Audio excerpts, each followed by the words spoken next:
ज़मीर हैदर साहब, मैंने सवाल भी किया था, साथ एक फिक्र ऐड कर देता हूँ। यूं लगता है कि ये किसी पैरेलल यूनिवर्स में रह रहे हैं, जो हमारा बजट बना रहे हैं, इन्हें एहसास ही नहीं है कि इनके ऐवानों से बाहर ज़िंदगी सड़क पर क्या है। तो आप क्या देखते हैं? आप तो एक अवामी आदमी हैं और आवाम से आपकी डीलिंग भी रहती है, तो do you see any better sense prevailing in this such a dire situation? Zameer Haider साहब।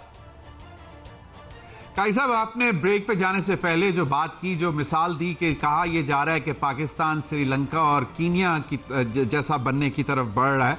बात यह है कि माजरत से हमारी कौम के अंदर मुझे नहीं लगता, हालांकि बहुत दुनिया कहती है कि जिस दिन ये जो है बॉयल अप हो गया सारा, तो लोग अगर फट पड़े तो ये निकल पड़ेंगे, पार्लियामेंट के ऊपर धावा बोल देंगे। मुझे नहीं लगता। अल्लाह माफ करे। यहाँ पे आए रोजाना, बिल्कुल अल्लाह माफ करे, रोजाना की बुनियाद पर अगर जो शख्स सुबह निकलेगा और उसने एक वक्त का खाना अपने बच्चों के लिए लेके जाना है, तो आपका क्या ख्याल है कि वो निकलेगा, पत्थर उठाएगा और उस हजूम का हिस्सा बन जाएगा जो जाके मारना शुरू कर देंगे, और फिर उसके नतीजे में उसको ये नहीं मालूम कि आज का तो घी गई रोटी और पानी और दूध जो बच्चों के लिए उसने लेके जाना था, हो सकता है वो पकड़ा जाए, धरा जाए और उसके बाद फिर अगले कुछ दिनों के लिए उसके बच्चे खाने पीने से महरूम हो जाए। तो एक तो ये सूरत हाल है। लेकिन आपने सही फरमाया कि शायद हमारे हुक्मरानों को इसकी रियलाइजेशन नहीं है कि इस वक्त ऑन स्ट्रीट ऑन ग्राउंड हालत क्या हो रही है। आए रोज अब तो सफेद पोश जो किसी ना किसी तरह गुजारा करते थे, अब उनका गुजारा भी खत्म हो गया। लोग कहते हैं कि जी अब दस्तरस से आपकी रोटी, आज ही मुझे पता चला कि जनाब 20 रुपए फी किलो आटा मजीद महंगा हो गया हुआ है। अब आप अंदाजा लगाएं कि जो बेसिक नेसेसिटी आपका स्टेपल फूड है, वो आपकी अगर दस्तरस से बाहर होता जाएगा तो आम आदमी कहां जाएगा? इन लोगों को एहसास नहीं है कि आप, ठीक है आप लग्जरीज के ऊपर लगाएं जी टैक्स, हमें कोई परवाह नहीं है, आप बड़ी बड़ी गाड़ियों पे 3000 टाइम्स टैक्स बढ़ा दें, हमें कोई परवाह नहीं है। लेकिन एक आम आदमी की जिंदगी अजीरन क्यों आप कर रहे हैं?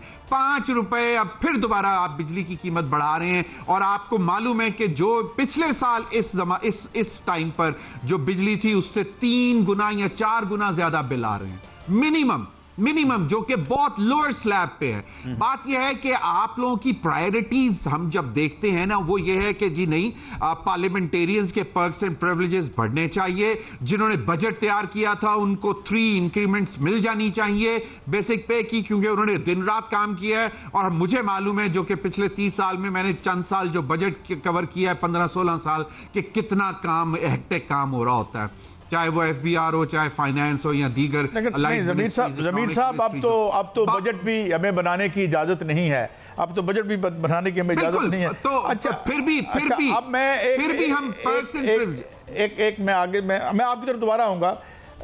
3 बातें हैं दुरानी साहब, मैं 1-2 खबरें देता हूं आपको पहले कि $8 बिलियन की हमने जो अशियाई ज़रूरियात थी, चावल थे, सब्जियां थी, वो एक्सपोर्ट कर दी, यहाँ कीमतें आसमान पर चली गई। 11 अरब डॉलर की हमने दुबई में प्रॉपर्टी खरीदी, यहाँ एक फैक्ट्री काम कर रही है और वो बहुत पैदावार है उसकी, और वो गद्दारी के मुकदमे और आर्टिकल 6 निकाल रही है। अब आप सुना है कि पंजाब में पीटीआई के लोगों पर ये, तो इसमें माशाल्लाह हम सेल्फ सफिशिएंट हैं, ये जो गद्दारी के जो हम मुकदमे प्रोड्यूस कर रहे हैं यहाँ पे। असल में काई साहब, हम जैसे ज़मीर साहब बड़ी खूबसूरत बात कर रहे थे कि कहाँ कब कैसे लोग निकलेंगे सड़कों पे। मुझे तो लग रहा है कि ये अगर सड़कों पे निकलेंगे तो ये सिस्टम इम्प्लोड हो जाएगा, ये अपने बोझ से खुद ही बैठ जाएगा। इन हुक्मरानों को ना कोई बचाने वाला होगा और ना इनका गार्ड बचेगा और ना ये खुद बचेंगे। ये इस सूरत हाल में जो इस वक्त मुआशी हालत है और जो इस बजट के बाद हाल बनने जा रहा है, इनकी पार्टियों के अपने अंदर से बगावत हो रही है और हो जाएगी। कोई फर्द जो है इस वक्त किसी किस्म की कोई जिम्मेदारी उठाने के लिए तैयार नहीं है। आप उस दिन को अपनी आंखों से देख सकते हैं जिस दिन हर गली के अंदर और हर बिजली के बिल लेने वाला और हर मीटर वाला और हर पानी का मीटर वाला और हर गैस के मीटर वालों को लोग जूतियां मार रहे होंगे। पूरी की पूरी लॉ एंड ऑर्डर का जो सिस्टम है वो कोलैप्स होने के लिए जा रहा है। और ये हुक्मरान जो है ये बांसुरी बजा रहे हैं अमन की, और ये दौरे कर रहे हैं मुल्कों के, और ये अवाम को मतलब वो कहानियां सुना रहे हैं, बना बना के टीवी पे चला रहे हैं, वो इश्तिहारात चला रहे हैं जिनका हकीकत से कोई ताल्लुक नहीं है। असल में ये यहाँ पर पाकिस्तान के हुक्मरान नहीं है। मैं आज भी एक कॉन्फ्रेंस में गया हुआ था, मैंने उन्हें कहा कि यहाँ कोई चीज नहीं चलेगी, ना सी पैक को चलने दे रहे हैं, ना पाकिस्तान की इंडस्ट्री को चलने दे रहे हैं, ना पाकिस्तान के अंदर तरक्की के अमल को चलने दे रहे हैं। ये सिर्फ और सिर्फ गद्दारी का मुकदमा तो इनका साइड बिजनेस है कारी साहब। इनका असल बिजनेस जो है वो प्रॉपर्टी का है जो ये मुल्क से बाहर रखते हैं। असल बिजनेस तो इसका उस पैसे का है जिसको ये यहाँ से मुल्क से बाहर ट्रांसपोर्ट करते हैं। असल इनका बिजनेस तो ये है कि पहले ये मुल्क के अंदर कर्जों में से चुराते थे, अब ये अवाम की जेबों में हाथ डाल के उसमें से निकालने की कोशिश, बल्कि अब तो उनके गर्दन में हाथ डाल के उनके मतलब सब कुछ उनके अंदर से निकालने की कोशिश कर रहे हैं, क्योंकि उनके पास अब कुछ बचा नहीं है। अब जो कुछ है वो ये चाहते हैं कि जल्द से जल्द उनसे लूट के ये यहाँ से फरार हो जाए, या इनका इस मुल्क में अब कुछ नहीं बचा हुआ, ना ये अपना कुछ रखना चाहते हैं। सिर्फ और सिर्फ ये मुल्क के अवाम को अपने इस्तेमाल के लिए अब तक रखा हुआ था।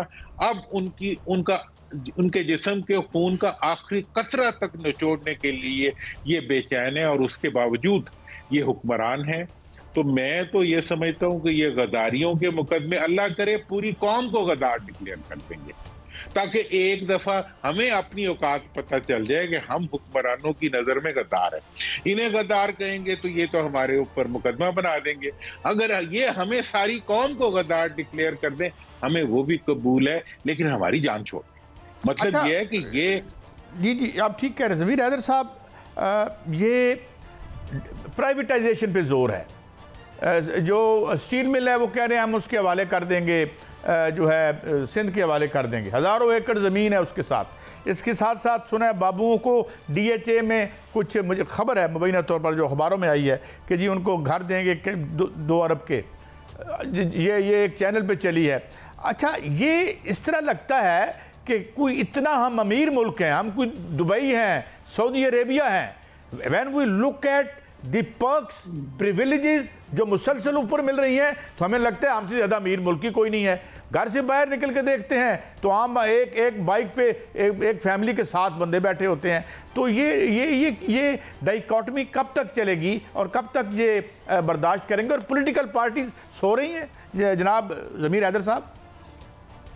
पहले तो जो आपने आखिरी बात की, पॉलिटिकल पार्टी सोच रही, काजी साहब अब खबरें ऐसी भी आना शुरू हुई हैं कि विद इन पार्टी, जो अभी दुरानी साहब ने भी इशारा किया कि विद इन पॉलिटिकल पार्टी सवालात उठने लग गए हैं कि हमने क्या हासिल किया 8 फरवरी के बाद हुकूमत में बैठ के। हुकूमती अलायंस की मैं बात कर रहा हूं जिसमें पीपल्स पार्टी सपोर्ट में है, सपोर्ट किए हुए, लेकिन कैबिनेट में नहीं है, हुकूमत का हिस्सा नहीं है। एक चीज तो मैं अभी आपको वैसे भी बताता चलूं कि अगर पीपल्स पार्टी 15 जुलाई या जुलाई एंड तक जो है शामिल नहीं होती, क्योंकि कहा यह जा रहा था कि बजट के बाद शामिल होंगे, तो फिर जो मोहम्मद अली दुरानी साहब जो शिकवा जो जिस शक का इजहार कर रहे हैं कि जी जिसमें पंजाबी कहना ना कि वो कंदी सी कि कल एक जी कट जाना है फैमिली मेंबर्स बच्चों, तो मुझे तो लगता है वो फिर सीन शायद वो ही बन जाएगा, तो वो क्लियर हो जाएगा कि इस सिस्टम ने चलना है ऐसे कि नहीं चलना। एक चीज, दूसरी चीज, नवाज शरीफ साहब के ऊपर सवालात उठना शुरू हो गए हैं कि जी आप तो अवाम के लिए, कौम के लिए उम्मीद बन के आए थे कि आपको इनको महंगाई से निजात दिलवानी थी,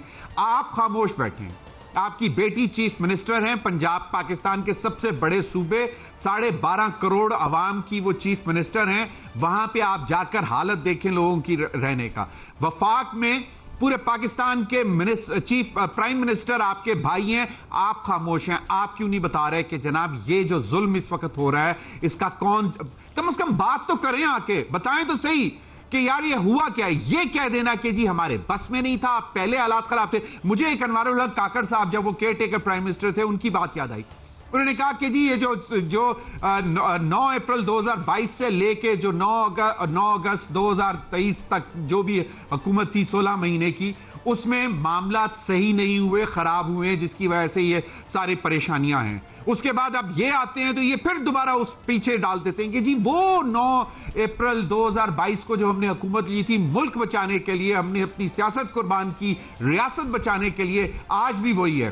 तो आप मुझे बताएं कि क्या 2.5 साल बाद आज फिर हम वहीं पे आके खड़े हुए हैं कि इन्हीं की बातें हम सुने और मान लें कि जनाब ये इनका कसूर नहीं था?